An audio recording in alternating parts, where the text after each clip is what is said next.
Mengenal sosok Dewi Kam, wanita terkaya di Indonesia, konglomerat misterius, punya saham di bisnis energi kotor dan luar negeri. Dikutip dari Hobbs ID, seorang wanita bertengger di antara 10 sosok orang terkaya di Indonesia tahun ini. Sosok tersebut adalah Dewi Kam. Masih banyak yang tak tahu siapa itu Dewi Kam, mengingat beliau memang sosok konglomerat yang misterius. Tak banyak informasi yang bisa digali mengenai perjalanan hidup Dewi Kam dan bagaimana latar belakang wanita ini bisa sampai kaya.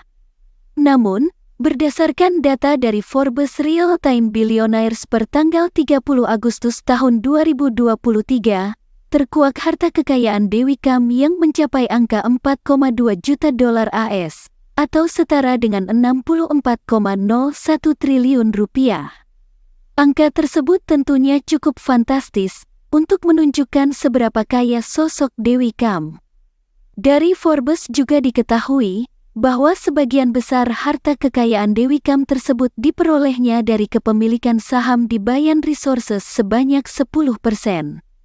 Sebagai informasi, PT Bayan Resources Terbuka, BIAN, merupakan produsen energi kotor jenis batu bara di Indonesia yang berlokasi di Kalimantan Timur dan Selatan.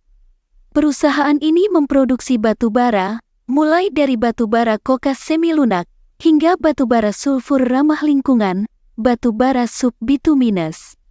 Berkat kepemilikan saham Dewi Kam di perusahaan tambang energi kotor batu bara milik Low Tak Kuong inilah, kekayaannya ikut naik saat krisis energi pada 2022 lalu. Wanita berusia 72 tahun itu mengalami peningkatan kekayaan hampir 100% seiring dengan meningkatnya pula saham Bayan Resources yang mencapai 3 kali lipat di 2022 lalu. Tak hanya dari kepemilikan saham Bayan Resources, kekayaan Dewi Kam juga diperolehnya dari lini lain. Ia tercatat sebagai pemilik PT Sumber Gas Sakti Prima dengan kepemilikan saham sebesar 91%.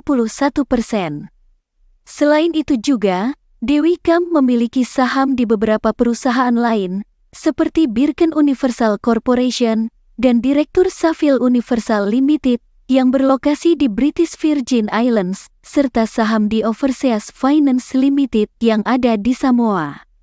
Tak cukup sampai di situ, ia juga ikut serta dalam proyek pembangkit listrik tenaga uap, PLTU, di Jeneponto, Sulawesi Selatan yang telah dibangun dan dioperasikan pada 2014 lalu. Keterlibatannya ini, tak lain juga karena dirinya menguasai PT Sumber Gas Sakti Prima, yang merupakan pembangun dari PLTU tersebut. Dalam proyek PLTU di Jeneponto ini, PT Sumber Gas Sakti Prima bermitra dengan PT Bosowa Energi. Kendati pemegang saham terbesar di PT Sumber Gas Sakti Prima, keikutsertaan Dewi Kam dalam proyek PLTU juga tak lepas dari sederet pengalamannya dalam pembangunan pembangkit listrik di tanah air. Selain itu, ia juga sudah lama berkecimpung di dunia bisnis yang membuatnya dikenal cukup kompeten. Terbukti dengan tertulisnya nama Dewi Kam di autobiografi milik Sukamdhani Sahid Gito Sarjono, seorang pengusaha Indonesia yang memiliki kegiatan bisnis di Hong Kong dan China pada tahun 1993 sampai tahun 2001.